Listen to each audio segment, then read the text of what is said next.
चलिए आगे बढ़ते हैं। सुप्रीम कोर्ट ने वक्फ संशोधन कानून 2025 की संवैधानिक वैधता को चुनौती देने वाली याचिकाओं पर सुनवाई की है और सीजेआई संजीव खन्ना की अध्यक्षता वाली बेंच ने केंद्र सरकार से वक्फ बाई यूजर्स के मुद्दे पर 7 दिन में यह जवाब भी मांगा है। आपको बता दें कि वक्फ कानून पर सुप्रीम कोर्ट ने फिलहाल रोक नहीं लगाई है और इस दौरान वक्फ बाई यूजर्स में कोई बदलाव नहीं किया जाएगा और वक्फ बोर्ड में नई नियुक्ति पर भी ये रोक रहेगी। जो भारत सरकार के सॉलिसिटर जनरल है, उन्होंने अपना स्टेटमेंट दिया है कि अगली तारीख तक न तो काउंसिल में न वक्फ बोर्ड में कोई अपॉइंटमेंट जो संशोधित कानून है उसके अनुसार किया जाएगा। दूसरा बात जो माननीय अदालत ने कहा कि जो वक्फ बाई यूजर है, जो रजिस्टर्ड हैं और गैजेटेड हैं, उसको गवर्नमेंट डी नोटिफाई नहीं करेगी टिल द नेक्स्ट डेट। तो बड़ी इंपॉर्टेंट बात है कि जो रजिस्टर्ड एंड गैजेटेड हैं वही सिर्फ डी नोटिफाई नहीं होंगे, उसके अलावा संशोधन के हिसाब से सरकार कार्रवाई करने को स्वतंत्र है और जो संशोधित कानून है उस पर किसी भी तरह का अंतरिम आदेश नहीं है और अगली तारीख तक भारत सरकार को अपना जवाब और उनको जो भी डॉक्यूमेंट्स देने हैं वो देने होंगे और उसके बाद उनको रिज्वाइंडर का जो पिटिशनर्स है उनको मौका दिया गया है।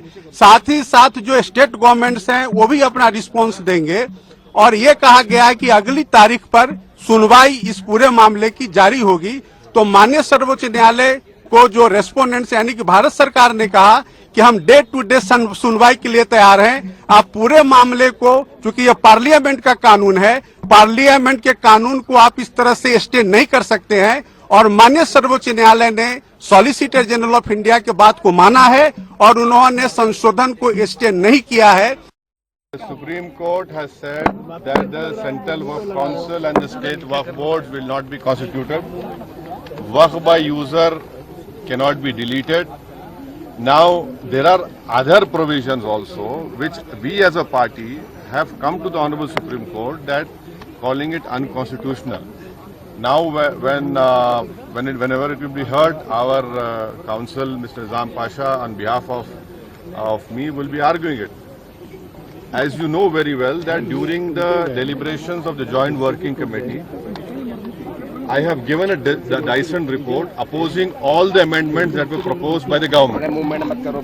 And during the debate in the Parliament on the consideration or passing of that bill, I have opposed each and every amendment. I have called it unconstitutional. I still call this law as unconstitutional, as violating the fundamental rights of Article 14, 15, 25, 26 and 29. So our legal battle will continue to ensure that this act, against this act will continue. देखिए सवाल, देखिए आपको पूरे उस कानून को समझने की जरूरत है। अब 5 साल का मुसलमान प्रैक्टिसिंग रहेगा,